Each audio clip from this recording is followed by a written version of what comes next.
정확하게 말하면 장안에서부터 로마까지 이어지는 두 개의 큰 문화권. 독일의 지리학자인 리만 호팽이라는 사람이 실크로드라는 용어를 처음으로 이렇게 제출한 사람이에요. 근데 부처님 생애를 보면 인도에서 비단 얘기가 나와요. 실크로드가 개척되는 건 한나라 때 장건에 의해서 개척이 돼요. 장건이 중간에 순노한테 잡혀서 막 개고생을 하고 왔다 갔다 하기 시작하는데 그때 그 루트를 뚫은 게 바로 비단이죠. 그러니까 비교도 안 될 이야기들이 잇따로 돼 있어. 그래서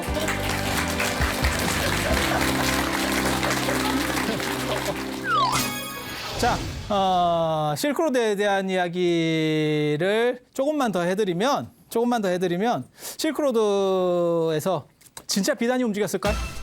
진짜 주된 상품은 비단이었을까요? 왜냐하면 인도에서도 비단이 만들어졌다면 그러면 인도에서 수입을 하면 로마 쪽으로 수입을 하면 쉬운데 왜 중국에서 수입을 해갈까요?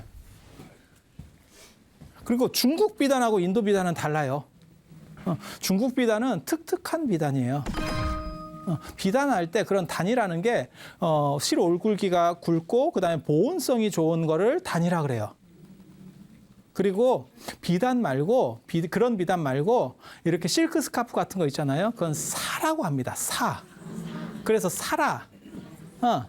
그래서 능, 단, 라, 사 이런 것들이 비단 실 올 굵기에 따라서 특특하게 모직처럼 만드느냐 안 그러면 스카프처럼 만드느냐예요. 그래서 인도 같은 경우는 그런 사를 입어요. 그래서 고려부라 보면 이렇게 사라 시스룩이잖아요. 시스룩 이렇게 딱 관세음 보살님이 이렇게 수월관음도 같은 데 보면 딱 하얀 걸 딱 입고 있는데 다 빛이잖아. 지중해 가보셨어요?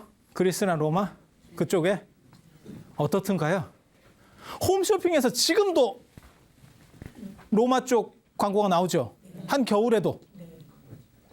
봄에까지도 나오죠. 왜? 가보면 그렇게 안 추워요. 왜 저 사람들은 지중해로 바다로 쉽게 나올 수 있고 동아시아 쪽은 바다로 잘 못 나갔어요. 왜냐하면 동아시아 쪽은 바다로 나가면 동해예요. 진짜 뭐 절단 나는 바다예요. 근데 지중해라고 하는 건 사실 굉장히 만만한 바다입니다.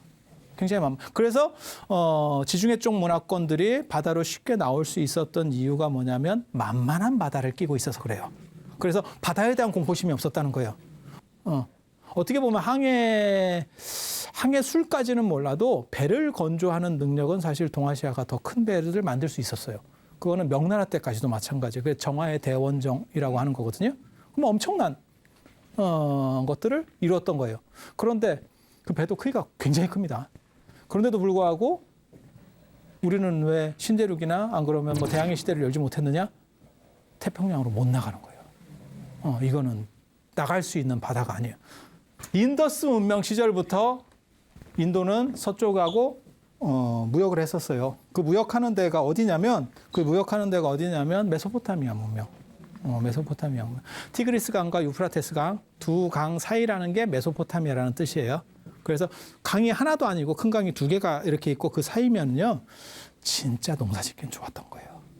그래서 수메르 문명의 기록에 보면 그 점토판에 보면 저도 이해를 못 하겠어요. 그게 도대체 무슨 말인지를 이해를 못 하겠어요. 근데 뭐라고 나오냐면 67배의 소출이 나온대.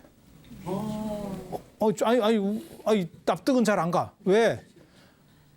이게 농사가 아무리 많이 나와도 67배 소출이 나온다는 거는 상상이 안 돼. 약간 구라성이 있는 것 같기는 한데 근데 그 시절 점토판에서부터 뭐가 나오냐면 젊은 사람들은 싸가지가 없다. 그거는 그 시절부터 나오는 거예요. 그게 이제 메소포타미아 문명이거든요. 그보다 훨씬 뒤에 이제 저 유대인들이 들어오게 되는 거고 이제 그렇게 가는 거예요. 그래서 인더스 문명 시절부터 메소포타미아 문명하고 교역을 했었어요. 그래서 저쪽은 열려 있어요. 열려 있어. 그런데 굳이 기후 조건도 안 맞고 쉽게 말해서 그리스 쪽에서는 그리스도 약간 더운 지역이기 때문에 그렇게 막 특특한 비단을 쓸 필요가 없어요. 그런데 불구하고 왜 비단을 중국에서 수입했을까? 왜 실크로드는 비단길이라고 불렸을까? 사실 그 주된 상품은 그 실크로드에서 주된 상품은 비단이 아니고 도자기예요. 도자기예요. 비단보다 훨씬 더 대단한 거. 아니, 가까운 데 있으면 상인들이라고 하는 사람들은 당연히 가까운 데 걸 수입하죠. 그다음에 기후적으로도 이쪽 비단이 그리스 쪽에서는 맞아요. 특특한 비단 잘 안 맞아요. 그래서 도자기가 사실은 주된 교역 상품이에요. 도자기는 도기 말고 자기라는 건 중국이 처음으로 발견합니다. 중국의 동남쪽에 보면 여기 이제 인도차이나 반도가 이렇게 있고, 그다음에 이쪽에 중국이 있는데 이 중국의 동남쪽에 경덕진이라는 데가 있어요. 경덕진. 경덕진. 이 경덕진의 북쪽에 한 1km쯤 가면 고령산이라는 산이 있어요. 그 고령산에 그게 고령토예요. 그게 고령토의 시작이에요.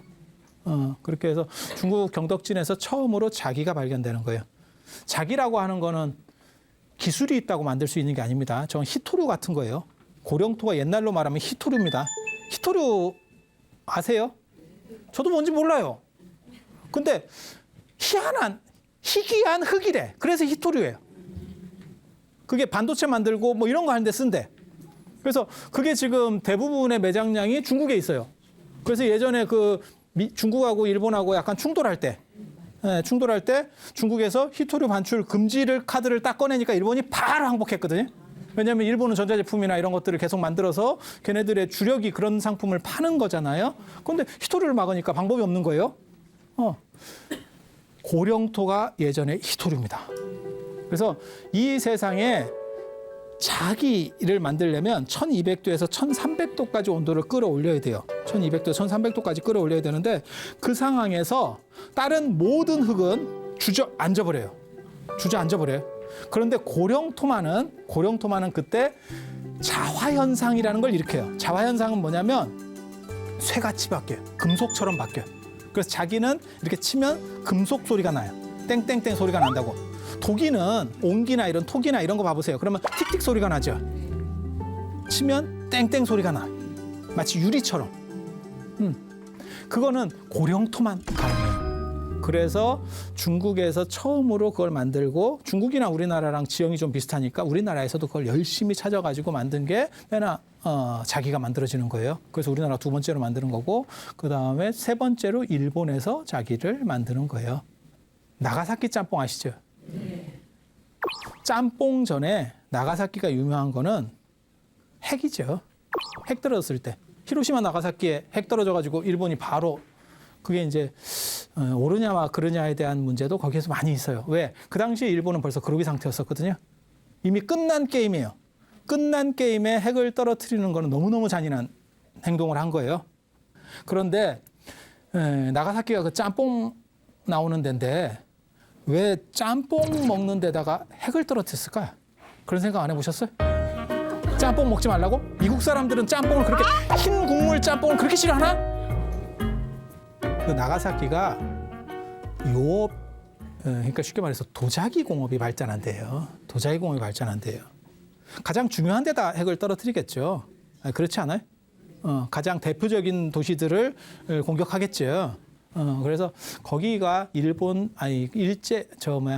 임진왜란 때 우리나라 도공이 잡혀가서 거기서 고령토를 발견해요. 그게 이삼평이라는 사람을 발견해서 이제 도자기 산업이 발전하게 된다고요. 그래서 이삼평과 심수관과 두 종류의 계통이 일본의 도자기 산업에서 아주 중요한 사람들이 있어요. 그래서 그 도자기라는 거는 기술이 있다고 만들 수 있는 게 아니에요. 최근 들어서 독일에서 현대 화학이 발전해서 만든 게 마이센 도자기예요. 그 전에는 도자기를 만들지 못했습니다. 유럽은. 근데 그거는 현대 요업 그러니까는 화학이라고 하는 것 때문에 나올 수 있었고 그 전에는 진료가 없어서 도자기를 만들어낼 수 없었어요. 그래서 도자기는 전량 수입해야 됐었고 도자기 하나 가지고 가려면 얼마나 힘든지 아세요? 꽃병 하나 가지고 간다고 생각해봐요. 실크로드에 꽃병 가지고 가. 그 당시 어떻게 돼 있냐면 어떤 얘기가 있냐면 중국에서 도자기를 가지고 와서 로마에 오면 로마 강물에다가 이렇게 강물에다가 이제 풀어가지고 그 도자기를 깨끗하게 해서 하면 같은 무게의 금으로 바꿔준대. 그런 얘기가 있을 정도예요. 그래서 도자기를 화이트 골드라고도 했었어요. 그래서 도자기를 가지고 가요. 도자기를 가지고 가요. 그 도자기를 가지고 가는 여정이 진짜 힘든 여정이거든요. 나중에 법현 스님이라든지 안 그러면 현장 스님 기록에 보면 길은 없고 귀신 소리밖에 안 들린대. 귀신 소리밖에 안 들린대. 귀신 소리가 뭘 얘기하는 거냐면 모래가 바람에 떠는 소리. 강풍에 모래가 이렇게 울어요. 그래서 도나에 가면 명사산이라는 데가 있어요. 그게 모래가 우는 산이라는 뜻이거든요. 그러니까 모래라고 하는 게 이렇게 쌓여 있는 거잖아요. 그 사이로 바람들이 지나가면서 이게 파공음이 나는 거예요. 그러니까 그게 혼자 있으니까 무섭지. 그러니까 이게 귀신 소리라고 표현을 하는 거고, 뭐라고 얘기하냐면 길이 어딘지는 모르겠고 사막이고 이러니까 단 백골이 이렇게 쫙 줄 서 있대. 왜? 그 당시 대상들이 이렇게 무역을 하러 가다가 모래 바람이 불어가지고 한 방에 모래산이 이렇게 확 덮쳐버리면 그대로 죽는 거예요. 그러니까 그런 뼈가 있는 데가 길인 걸 알고 가는 거예요. 그 백골을 밟고. 참. 그러면서도 그게 구도심 때문에 중국에서 인도까지 가는 거거든요. 참 대단해요. 그리고 또 하나의 집단은 이 실크로드를 개척한 사람들, 이익을 위해서 가는 거죠. 이익을 위해서. 꽃병 하나를 예를 들어서 이런 꽃병이 있어요. 꽃병 하나를 가지고 가려면 어떻게 하면 가지고 갈까요? 뽁뽁이에다 감아서 DHL 해외 특송으로 보내야 되는데 예전에는 뽁뽁이를 뭘로 썼을까요? 그냥 생각해 보세요. 뭐 솜으로 하든지 뭘로 하든지 뭐 아무튼 그렇다 치고 이게 제일 문제가 되는 게 뭐냐면 장안에서 자 봐봐, 나무 케이스에다가 넣는 거예요. 거기다 뭐 솜을 넣든지 뭐 지푸라기를 넣든지 그렇게 장안에서 출발했는데 낙타가 헛발디뎌 가지고 자빠져서 이게 깨졌어. 그러면 다시 사면 돼요. 아이 짜증나네 이러면서 물건은 날렸지만 그래도 뭐. 그런데 그게 아니고 로마에 거의 다 갔어. 한 이틀만 가면 도착이고 금으로 바뀌어. 근데 낙타가 모래바람이 들어가지고 헛발질러서 자빠졌어. 진짜 폐 죽여도 시원찮을 거예요. 자, 이런 문제점을 방비하려면 도대체 뭘로 싸우면 안 깨질까요? 비단으로 쌀까요? 비단으로 싸면 안 깨질 것 같아요? 네? 그래, 뽁뽁이 싸가지고 끝나고 나서 이렇게 터뜨리고 이렇게 하면 되는데, 뭘로 할까? 쌀? 뭘로 하는 거냐면요, 진흙으로 싸요. 이 안에도 진흙을 꽉 채우고 밖에도 진흙 틀을 만들어서 꽉 채워요. 그러면 돌덩이 같이 되는 거예요. 그걸 말려버리면 돌덩이처럼 되는 거예요. 떨어지면 안 깨집니다.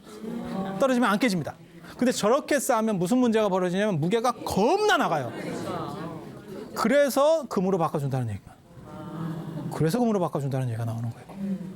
그리고 여러분들도 그런 행동을 하시는지 잘 모르겠는데 이렇게 집에 가보면 어떤 분들은 거실에다 도자기를 이렇게 잡아뜨려 놔요. 식기를 이렇게 장식품으로 쓴다니까? 그게 유럽 문화예요. 왜냐하면 걔네한테는 도자기가 너무너무 귀했기 때문에 걔네는 감히 거기를 먹지를 못하고 이렇게 장식용으로 쓰는 거예요. 근데 그 문화가 지금 우리나라에도 들어와서, 그러니까 도자기 항아리 이런 거 말고 접시를 이렇게 세워놓는 집이 있다니까? 우리는요, 우리 전통 문화에서는 왜 식기를 세워놔? 식기는 주방에 있어야지. 이렇게 되는 거예요. 우리 전통에서는 어떤 걸 쓰는 거냐면요, 책거리도라고 해서 책 같은 거, 문방사우 이런 것들을 장식을 해요. 그리고 그게 이제 현실적으로 다 장식하면 잘못하면 파손되고 이러니까 그림으로 이렇게 그런 거나 안 그러면 뭐 십장생, 그러니까 다산, 부귀 이런 것들을 상징하는 것들, 뭐 모란, 안 그러면 석류. 예전에 여러분들 혹시 시집 오실 때 자개농 이런 거 안 해오셨어요? 자개농 해오면 오래된 분들이요. 아니 저는 어렸을 때 생각해 보면 집집마다 자개농이 있던 시절이 있었어요. 까만색 마치 무슨 약간 관짝같이 생겼는데 자개가 아주 좋았어요. 지금 생각해 보면 그걸 버린 게 진짜 너무너무 다 잘못된 것들인데 그 뒤에 그게 이제 티크장으로다가 다 우리가 바꿨잖아요. 막 이게 뭐 그거는 뭐 별로고 구닥다리고 뭐 이래서. 근데 사실 그게 훨씬 비싸고 공이 많이 드는 건데 지금은 다 버렸어. 다 버렸어. 그리고 오늘날에는 아예 농이 없죠. 붙박이잖아요. 그냥 그 아파트나 이런 데 들어가면 그냥 안에 깔려 있는 거지. 뭐 농을 넣고 어쩌고. 여러분 시절 때만 하더라도 이제 여기 오래 계신 분들은 자개농을 하던 시절도 있고, 그다음에 이제 조금 젊으신 분들은 뭐 10자짜리를 해오네, 8자짜리를 했는데, 근데 집을 얻었는데 집이 작아가지고 2자짜리 농은 또 저쪽에 가 있고 저쪽. 그러는 시절도 있었어. 그러던 시절도 있었어요. 너무너무 웃긴. 그래서 식기를 이렇게 거실에다가 장식하는 거는요, 그건 철저하게 서구 문화예요. 그리고 우리 전통 문화에서는 사실은 그건 굉장히 좀 어떻게 보면 있을 수 없는 그런 겁니다. 그렇게 실제로는 도자기가 움직였다는 거, 그리고 저 길 때문에 불교가 움직일 수 있었던 거예요. 왜? 여기서부터 인도에서부터 메소포타미아 쪽은 늘상 왔다 갔다 했던 데예요. 그런데 중국으로는 오기가 굉장히 어려워요. 중국으로 오기는 굉장히 어려워요. 왜? 여기에 히말라야가 있어서. 그래서 제가 그런 얘기 하거든요. 히말라야는 정복되지 않는 산이고 인도는 언젠가는 사라진다. 인도는 언젠가는 사라진다. 왜 히말라야는 정복되지 않을까요? 히말라야는 자꾸 높아집니다. 인도가 원래 아프리카에서 떨어져 나온 대륙이잖아요. 그리고 그게 아시아판을 치고 들어가는 거죠. 그렇게 해서 눌리니까 얼마나 이게 강력하면 그 산을 막 들어 올리는 거잖아요. 그래서 제가 네팔에 가니까 되게 재밌는 게 있더라고요. 그 애들이 뭘 파냐면 화석을 팔아요. 우리 돈으로 그 당시 한 2달러? 말만 잘하면 1달러도 될 것 같고, 좀 상태 안 좋은 건 1달러, 좋은 건 3달러. 그러니까 되게 싼 거예요. 그리고 여러분들은 이제 잘 모르실 건데, 제가 또 이런 약간 미신적인 거 이런 걸 또 잘 주워 듣는 사람으로서 알고 있는 정보에 의하면 화석을 집에 놓으면 돈이 들어오고 뭐 이런 게 있어요. 이런 게 있어. 물론 뭐 여러분들은 굳이 화석 안 놓으셔도 돼요. 여러분이 살아있는 화석이니까. 굳이 뭐 화석 필요가 없어. 내가 화석이야. 그래서 제가 그걸 몇 개를 샀었어요. 샀었어요. 뭐 암모나이트 화석. 근데 되게 재밌지 않아요? 왜 화석이 네팔에 있어요? 히말라야에 왜 화석이 있어요? 그죠? 그게 예전에 바다여서 그렇죠. 바다를 인도 대륙이 치고 들어가면서 이게 융기하니까. 그래서 히말라야 하면 특산물이 또 뭐가 있냐면요. 히말라야 아뼘이라는 게 있어요. 아뼘. 바위 소금. 왜? 그때 못 빠져나간 바닷물이 나중에 증발하고 고압에 의해서, 압력에 의해서 돌처럼 굳은 거예요. 그래서 뭐 그런 거 집에다가 이렇게 놓으면 무슨 뭐 원적 외선이 나온다는 둥 뭐 이런 얘기 들어보셨어요? 뭐 그렇게. 그래서 뭐 히말라야 소금을 먹어야 된다는 둥 뭐 빠가지고, 뭐 소금도 종류도 많고 소금도 비싼 것도 더럽게 비싸요. 그래 뭐 프랑스 소금이 좋다는 둥, 뭐 어디 소금이 좋다는 둥 뭐 몰라. 다 짜지 무슨 소금이 뭘 대단. 아니 근데 미각이 이렇게 발달한 사람은 그런 소금을 뿌리면 맛이 달라진대요. 그래서 제가 뭐라 그랬냐면 인생 살기 힘들겠다. 이게 미각이 발달하면 인생이 험난해져요. 미각이라는 게 이렇게 죽고 눈높이가 좀 낮고 이래야 인생이 행복해지거든. 인생이 행복해지거든. 이게 계속 치고 올라가는 거죠. 이게 계속 치고 올라가는 거죠. 그러다 보니까 히말라야는 계속 높아지는 거고. 그래서 제가 그런 얘기 하는 거예요. 히말라야는 절대 정복될 수 없다. 왜? 계속 높아지니까. 몇백 년 지나면 뭐 한 1m라도 올라갈 거예요. 계속 이렇게 올라가는 거예요. 그러니까 정복되지 않는 산. 그리고 인도는 언젠가는 사라지게 된다. 다 들어갈 거예요. 그래서 이 인도 대륙이 이 히말라야를 치고 들어가니까 저 밑에서 엄청난 압력작용이 생기는 거예요. 압력작용이. 그게 풍선 효과로 약한 데를 비집고 나오면 사천성 지진. 히말라야 끝쪽에 사천성 지진. 그 위에도 흔든 데가 있어요. 위에도 흔들어 버린다는 거예요. 저 8,000m를 흔들어 버린다는 거잖아요. 8,000m까지 흔들리는지는 잘 모르겠고 뭐 흔들리겠죠. 한 4,000~5,000m가 흔들리죠. 그게 네팔 지진. 카트만두 지진 몇 년 전에 있었죠. 아니 있었던 얘기를 하는 거예요. 그게 이런 식에 시작되는 거예요. 이게 이런 식에 시작되는 거예요. 그렇게 해서 인도가 이쪽으로 치고 들어가는 거고, 그래서 이거는 계속 높아지고 있고, 인도에서 열린 지역은 이쪽입니다. 이쪽으로는 못 나갑니다. 이쪽에도 길은 있어요. 장건이 이 길을 알아냈거든요. 근데 저기는 밀림길이에요. 밀림길. 그래서 중국하고 인도는 인접해 있지만 실제로는 교역이 없었어요. 혹시 미얀마 가보셨어요? 미얀마? 미얀마에 가면 쉐다곤 파고다라는 게 있어요. 미얀마에서 가장 큰 성지고 큰 탑이에요. 탑이 얼마나 큰지 탑돌이 한 3바퀴 하려면 땀이 납니다. 아 진짜 우리나라 탑들이 탑돌이 하기는 참 좋아요. 이게 건전한 탑들이고 동남아시아나 이런 데 가면요 탑이 진짜 쥐약시 이렇게 커요. 다리 아프다니까요. 탑돌이 하다가 다리 아프다니까 진짜 굉장히 커요. 이렇게 한참 돌아야 돼. 아니 농담을 하는 얘기가 아니고 가보신 분은 아실 거예요. 진짜 커요. 진짜 커요. 거기에 보면 부처님 머리카락이 들어있다라는 얘기가 있고 뭐가 있냐면 그 머리카락이 부처님께서 처음 깨닫고 제위팔이라고 하는 상인이 왔을 때 부처님께서 주신 게 그 머리카락이다라고 미얀마 사람들은 주장을 합니다. 거짓말이에요. 그 머리카락은 어디로 갔느냐? 서북인도 쪽에 있어요. 서북인도 위쪽에. 여기에 바르라고 하는 데가 있어요. 거기에 그 탑이 있습니다. 지금 이슬람 쪽으로 되어 있습니다. 저희가. 이슬람 쪽입니다. 왜? 교역로가 동쪽은 없었어요. 동쪽은 없어요. 그건 미얀마 사람들의 어떠한 종교적 정당성을 주장하려고 하는 의도된 사기입니다. 그건 족보도 없는 얘기고 이 족보를 제가 찾았어요.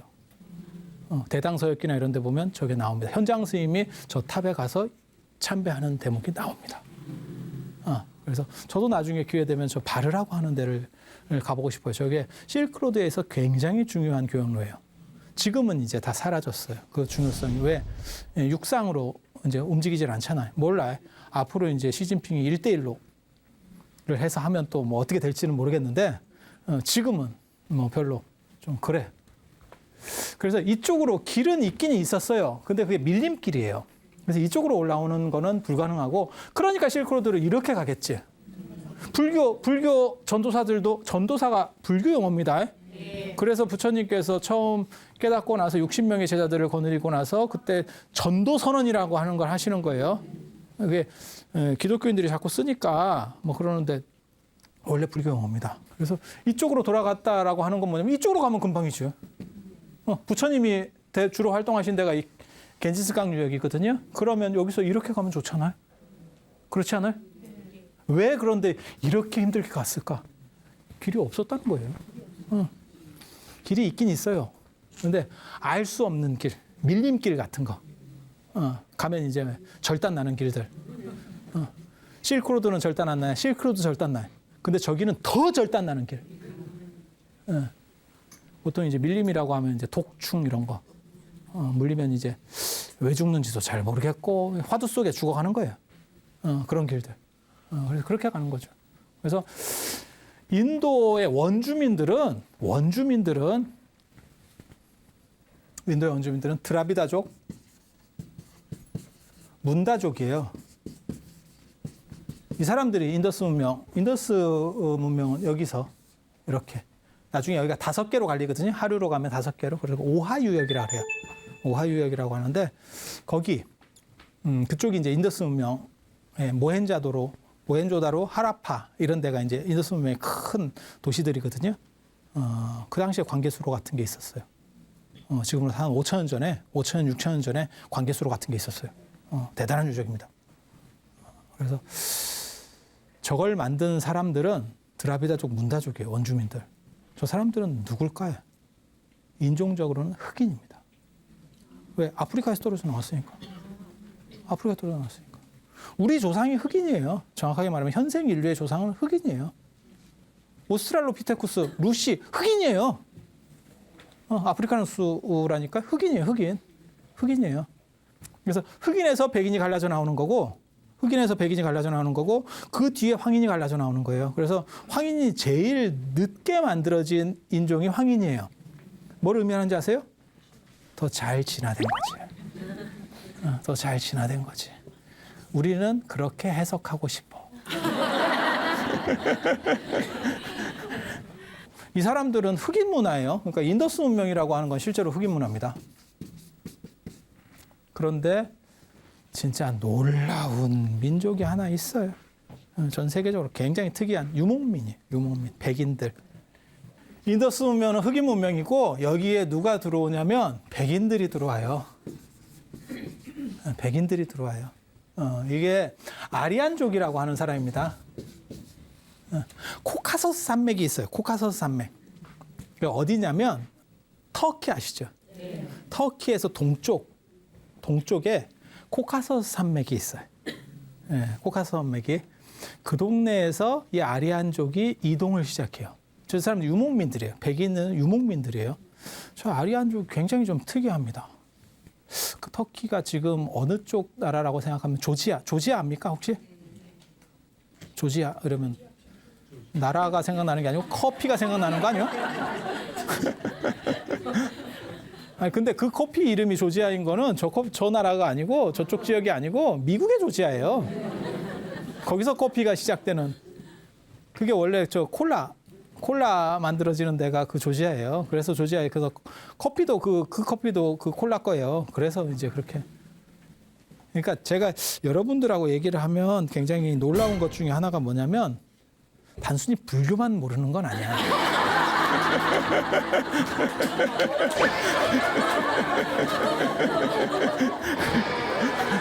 저도 깜짝 놀래요.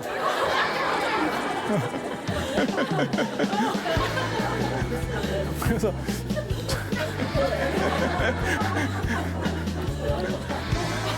코카소스 산맥에서 이 아리안족이 민족 이동을 시작해요. 지금으로부터 한 3,500년 이전에 예전에 유목민들이 이동한다라고 하는 거는 이유는 딱 한 가지예요. 기후가 변동이 있었던 거예요. 그러니까 뭐 훈족의 대이동, 뭐 몽고가 한번 이동하고 뭐 이런 것들 있잖아요. 다 똑같아요. 기후 조건에 지구에 기상 이변이 있는 거예요. 그렇게 해서 유목이라고 해서 다 천지사방으로 다니는 게 아닙니다. 마치 우리가 배나 비행기도 아무 데나 다니는 게 아니잖아요. 거기에 다 루트가 있잖아요. 그렇잖아요. 그래서 그런 식으로 다니듯이 유목민들도 도는 코스가 있어요. 도는 코스. 자기 나아바리가 있다니까. 그래서 나름대로 이렇게 딱 이렇게 돌아요. 그 풀을 따라서 주기적으로 이렇게 계속 다른 데를 간다는 건 너무 좀 그렇지 않아요? 그래서 이제 이쪽에 풀 다 되면 저쪽으로 가고 이렇게 한 바퀴 도는 거예요. 무슨 다이아몬드 스텝 하듯이 이렇게 돌아가는 거예요. 그렇게 돌아가는데 거기서 기후 조건이 좀 추워지면 풀이 안 자라요. 예전보다 훨씬 못한 거예요. 그러면 어떤 일이 벌어지냐면 리더가 판단을 하는 거예요. 딱 보면 풀 양을 봤을 때 이거 좀 이상하다. 그러면 남쪽으로 내려가야 되는 거예요. 풀이 더 자라는 쪽으로. 찾았으니까. 대부분 간빙기하고 관련돼요. 소규모의 간빙기. 그 지구에 왔다 갔다 합니다. 그러면 북쪽에 있는 유목민들이 내려오게 돼요. 내려오면 무슨 일이 벌어지냐면 그쪽은 공지였느냐? 아니에요. 또 다른 유목민이 살고 있었던 거예요. 그러면 어떤 일이 벌어질 것 같아요? 싸움이 벌어지겠죠. 그러면 이쪽에서 북쪽에서 내려오기 시작하면 거기에 밑에 있던 집단이 막아내면 이쪽이 죽는 거고 그 다음에 밀어내면 이쪽이 또 이동하는 거예요. 그러면 또 딴 쪽으로 이동하고 또 계속 건드려. 이게 민족 대이동, 유목민의 대이동이라고 하는 것들이 이런 식으로 나오는 거예요. 대부분. 그러니까 리더 입장에서는 손가락 빨고 있는 상황에서 죽을래? 어느 정도 있다가 죽을래? 안 그러면 한번 치고 나갈래를 판단해야 돼. 이해가 되죠? 네. 자본은 이미 어느 정도 있다는 게 정확하게 판단이 되니까. 그렇게 해서 이동이 일어나는 거예요. 그래서 이 아리안족의 이동이라고 하는 거는 굉장히 재밌어요. 이 아리안이 갑자기 확 퍼지듯이 진짜 티베트 민족이 공산화되면서 확 퍼지듯이 그냥 막 확 퍼져버렸어요. 그래서 아리안족이 어디로 오냐면 동쪽으로 와요. 여기서부터 이렇게. 그래서 인더스 문명을 정복합니다. 근데 인더스 문명이 저 시절에 이미 장사가 끝나 있는 상태였었어요.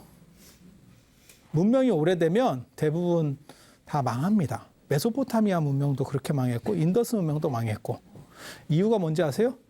어떻게 망할까요? 문명이 마지막에는. 엄청난 실수를 하는데 사람들이 엄청난 실수를 하는데 모든 세계의 문명은 강에서 시작됩니다.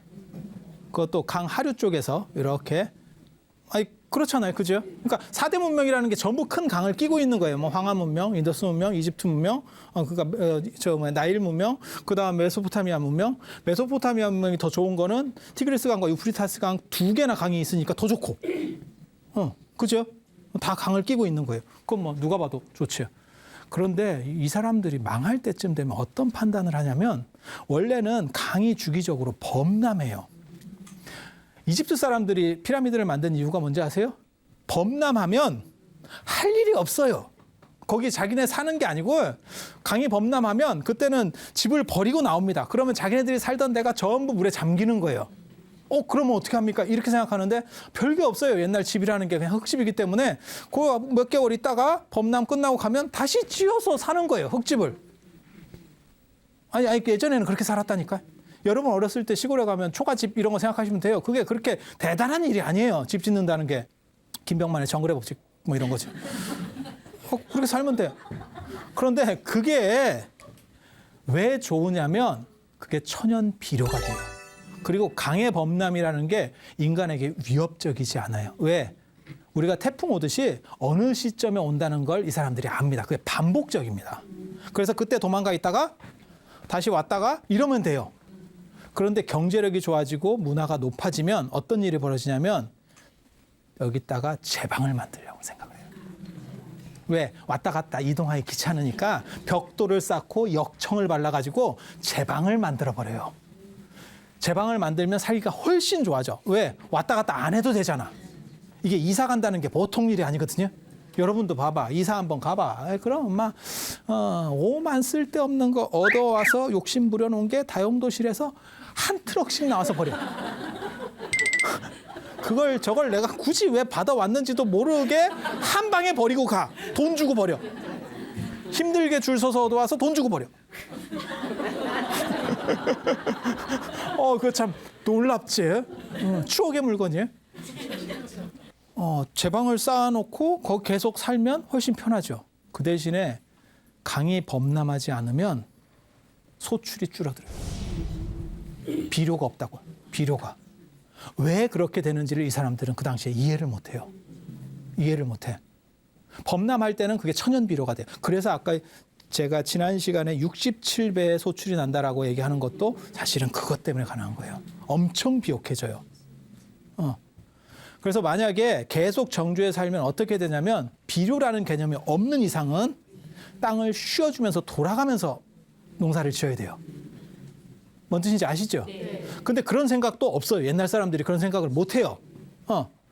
그러니까 자꾸 예전에는 뭐 10배가 나왔는데 이제 7배, 6배, 5배 이러다 보니까 문명이라고 하는 게 건물을 많이 지어놓으면 유지비는 더 들고 유지비는 안 줄어들고 결국 나중에 어떤 일이 벌어지냐면 비게 되는 거예요. 그로기 상태가 되는 거예요.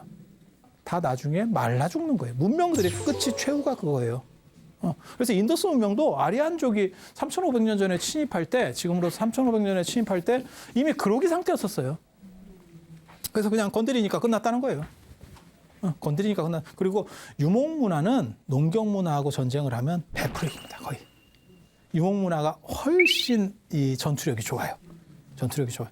그래서 들어와서 만들어지는 게 인도 아리안.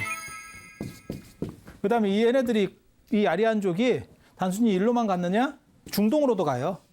그렇게 해서 이란 아리안. 페르시아 그 양탄자 타고 날아다니고 뭐 반지 문지르고 램프 문지르고 있잖아요. 아리안이에요. 아리안이에요. 그리고 서쪽으로 더 가서 그리스 로마가 아리안이에요. 그리스 로마 히랍이 아리안이에요. 그리고 북쪽으로 가면 독일, 프랑스까지 다 아리안이에요.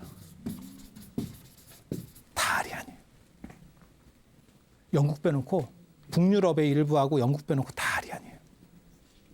그래서 아리안의 마크가 있어요. 아리안의 마크. 그 아리안의 마크가 만자예요. 만자. 이것 때문에 십자가가 기독교 마크가 되는 영향을 받아요. 영향을 받아요. 이렇게만 만자가 있는 게 아니고 이거는 동아시아의 만자, 그 다음에 히틀러의 만자는 이렇게 네, 철십자, 정십자도 이게 다 같은 거예요. 다 같은 거예요. 다 같은 거예요.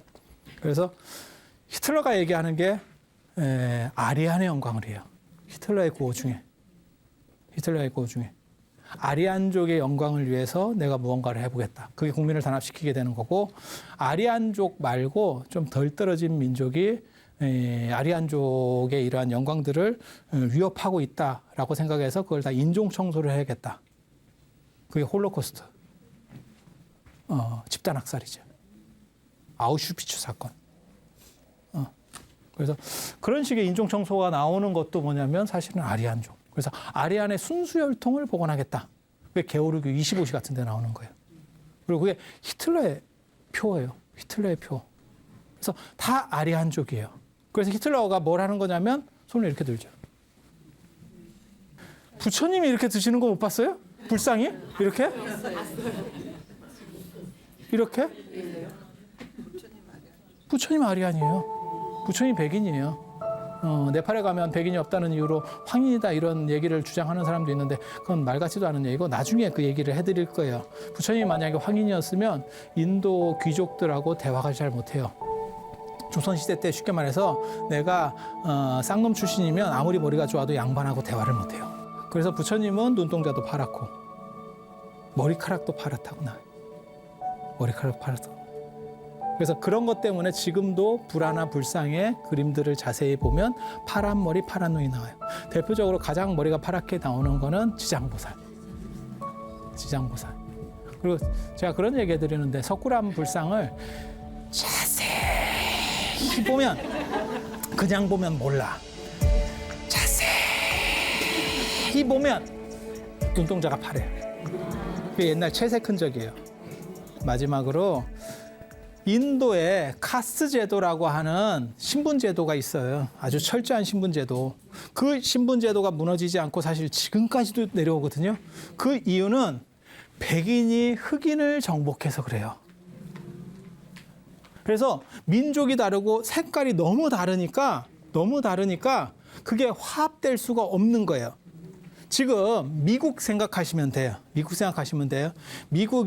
미국 남북전쟁 하기 전에 남부가 대규모의 목화 농장을 가지고 엄청난 부를 창출하거든요. 그 과정에서 흑인들을 이렇게 데려다가 싼 값에 썼었잖아요. 그런데 지금 그때 아마 발생했던 수익보다 훨씬 많은 비용이 소모되고 있을 거예요. 흑백 간의 갈등 문제를 조절하기 위해서. 진짜. 그리고 그게 앞으로 몇십 년 뒤면 끝나냐? 절대 안 끝납니다. 100년이 지나도 흑백 간의 갈등이 미국에 존재하고 있을 거라고 제가 진짜 제 전 재산과 팔을 걸 수도 있습니다. 진짜. 왜? 그거는 흑백 간의 갈등이기 때문에 해소가 안 되는 거예요. 우리는 조선 후기 때 양반 쌍놈이 다 없어지면서 제가 그런 얘기를 하거든요. 얼마나 양반 쌍놈이 없어졌으면 길 지나가는 사람들한테도 이 양반하고 저 양반하고 하던 시절이 있고 그런 거잖아요. 김도 양반이라니까, 양반김. 세상에 양반 아닌 게 없어. 이렇게 신분 계급이 일시에 쫙 무너질 수 있었던 이유는 뭐냐면 우리는 다 똑같아요. 양반인지 쌍놈인지 얼굴에 안 쓰여 있어요. 그래서 중국에 무슨 일이 있냐면 예전에 중국에서는 신분을 죄인이라든지 이런 식으로 해서 신분을 구분할 뚜렷한 목적이 있을 때는 이마에다가 글을 써요. 먹으로 문신을 해버려요. 소 낙인 찍듯이. 그런 게 이제 묵가 학파가 옛날에 그랬다는 거거든요. 그런 설이 있어요. 왜? 우리는 형태로는 구분이 안 돼. 얼굴 형태로는 누가 쌍놈이고 누가 양반인지 구분이 안 돼. 근데 만약에 흑백이 섞여 있잖아요. 이거는 다릅니다. 오바마가 몇 대를 흘러가도 그 피가 남아있을 겁니다. 그렇지 않을까요? 그러니까 누가 우월하다라는 얘기를 하는 게 아니에요. 지금 어떤 민족이 우월하다는 얘기를 하는 게 아니고 왜 그들은 갈등할 수밖에 없고 지금 현대까지도 저런 신분제가 유지될 수밖에 없는가에 대해서 이야기하는 거예요. 그래서 인도의 카스트 제도는 소수의 유목민인 백인이 다수의 흑인 위에 존재하는 거예요. 그리고 이 카스 제도가 브라만, 크샤트리아, 바이샤, 수드라 이렇게 나오는데 이 집단들이 실제로 여기까지는 아리안이에요. 그래서 여기에 이렇게 있는 거고 이 사람들이 다수의 흑인 농경민들을 지배하는 구조예요. 지배하는 구조. 그래서 저런 식의 신분 구조가 만들어지면 깨트려지기가 어렵습니다. 저걸 깨트리려고 도전하는 사람이 부처님이에요. 부처님이에요. 그래서 부처님께서는 뭐라고 말씀하시냐? 사람은 태어난 것으로 결정되는 것이 아니고 어떻게 사는 것으로 결정된다. 선천적으로 어떻게 존재했느냐가 중요한 것이 아니고 네가 살아가는 방식 속에서 어떤 의미를 만들어내느냐가 중요하다. 이런 게 멋있는 거예요.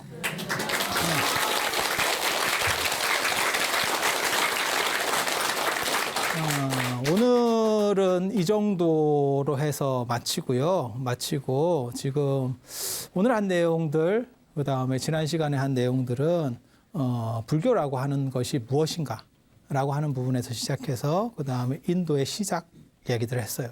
그리고 다음 시간에는 이들의 특징, 이들 문화의 특징들, 그 다음에 중국이라든지 안 그러면 인도의 특징들 그런 부분들에 대해서 조금 얘기를 하게 될 거고 그 다음에 더 거슬러 올라가서 철기 문화에 대한 이야기를 해드릴 겁니다. 왜? 그런 배경들을 잘 알아야 나중에 불교로 들어갔을 때 잘 보여요. 불교가 잘 보여요. 그러니까 불교라고 해서 딱 불교만 보면요. 잘 안 보여요. 그래서 어떤 오류를 범하는 거하고 똑같냐면 마치 자세히 보려고 너무 가까이 보는 거하고 똑같아요. 가까이 보면 가까운 것도 안 보여요. 왠지 아세요? 노안이라 그래요. 노안이라 가까운 게 안 보여요.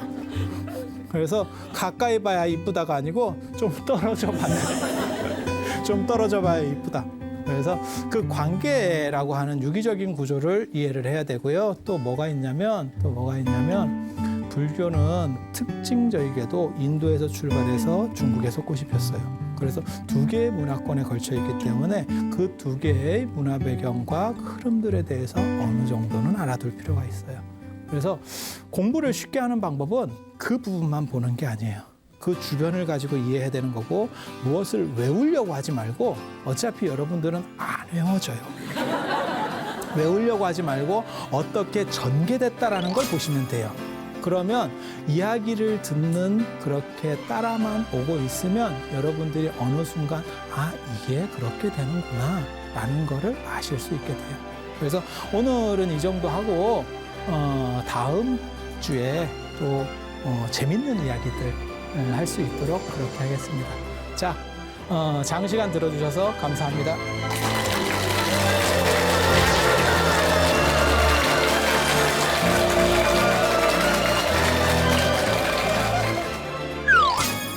이 아리안족의 어떤 특징이 그리스 로마 신화 이런 거 보셨어요? 그러면 뭐라고 나오냐면 신은 신인데 인간 같아요.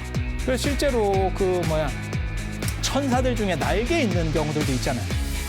그럼 진짜 좋을까? 이런 생각 안 해보셨어요? 진짜 더럽게 불편해요. 한 번만 생각해보면 샘이라는 사람 아세요? 샘 해밍턴 이런 사람 말고 샘 아저씨 알아요? 샘 아저씨? 그 샘 아저씨가 노아의 첫째 아들이에요. 너무너무 신기하고 재밌을 것 같지 않아요? 그 얘기를 해드릴 거예요.